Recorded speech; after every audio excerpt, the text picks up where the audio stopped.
Ever felt the weight of a day that just wouldn't quit? We all have. Life in its relentless march often throws curveballs when we least expect them. Sometimes it's not the grand, dramatic challenges that wear us down, but the accumulation of small, ordinary, tough days, the kind where nothing catastrophic happens, but everything just grinds. We often look for epic tales of heroism to find inspiration. But what if true power, true resilience, lies not in conquering dragons, but in simply facing another Tuesday?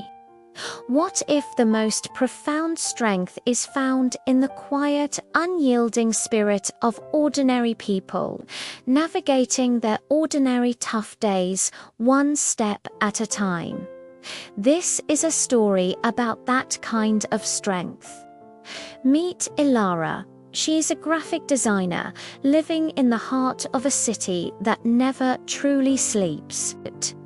Her life might seem like a vibrant tapestry of creativity and urban energy, but beneath the surface, Ilara, like many of us, was often battling her own quiet wars.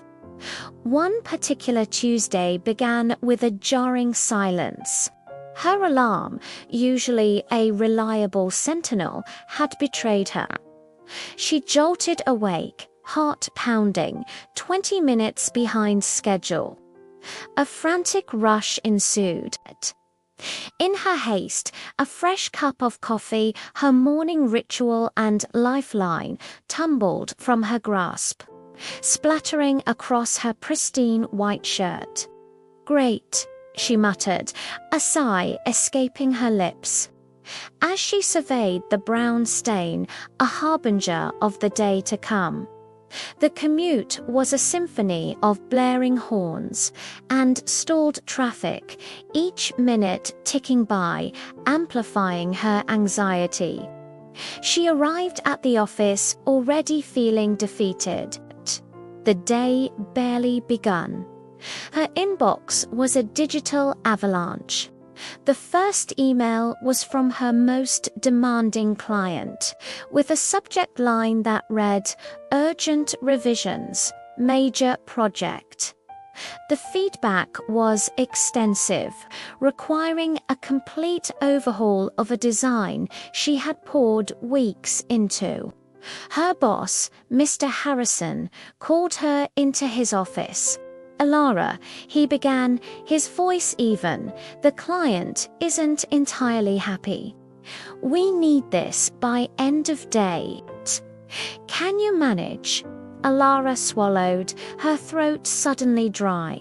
"Yes, Mr. Harrison, I'll get it done." The words felt hollow, a promise she wasn't sure she could keep. Back at her desk, the weight of the task pressed down. The design, once a source of pride, now seemed flawed, inadequate. She scrolled through the client's comments, each one a tiny jab. Her colleague, Liam, usually a source of light-hearted banter, was engrossed in his own work, headphones on, oblivious to her silent struggle. She felt isolated, adrift in a sea of expectations. Then came the personal blows. A notification popped up on her phone, an unexpected utility bill, far higher than she'd anticipated.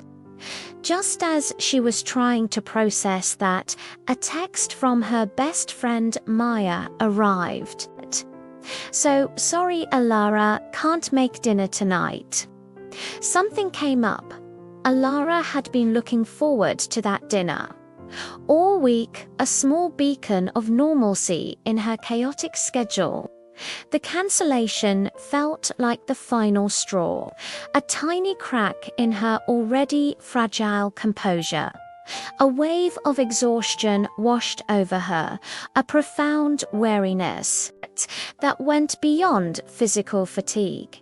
She wanted to give up, to just close her laptop, walk out, and disappear into the anonymity of the city. But then something shifted.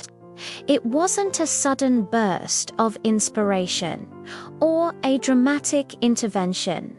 It was far more subtle, far more ordinary. She looked around the office. Everyone was working, heads down, focused. Each person, she realized, was likely battling their own invisible struggles, their own tough days. She saw Liam, still engrossed, but then he looked up, caught her eye, and offered a small, encouraging smile. It was a fleeting moment, but it was enough. Elara took a deep, shaky breath. She closed her eyes for a moment, then reopened them, focusing on the task at hand. "Okay," she whispered to herself, "one thing at a time." She didn't try to tackle the entire project overhaul at once. Instead, she broke it down. First, she'd addressed the font changes, then the color palette, then the layout adjustments, small, manageable steps. She started with the easiest revision, a minor text tweak. The act of doing, of simply moving forward, began to chip away at the overwhelming feeling. Later that afternoon, she noticed a junior designer, Sarah, looking particularly stressed. Her brow furrowed over a complex layout. Elara, despite her own pressures, walked over. "Hey, Sarah," she said softly, "need a fresh pair of eyes on that. Sometimes stepping away for 5 minutes helps." Sarah looked up, surprised, then grateful. "Thanks, Elara. I think I just need to breathe." Elara nodded. "We all do. You've got this." It was a small exchange, a moment of shared humanity, and it unexpectedly lightened Elara's own burden. In helping someone else, she found a flicker of her own strength. As the evening drew in, the city lights began to twinkle outside her window. Elara had finished the revisions. They weren't perfect, perhaps, but they were good. She had delivered on her promise. She packed her bag, feeling a different kind of exhaustion now. The satisfying kind that comes from effort expended, from a battle fought and, if not won decisively, at least survived. Walking home, the city air felt cooler, crisper. The sounds of traffic, once grating, now seemed like a distant hum.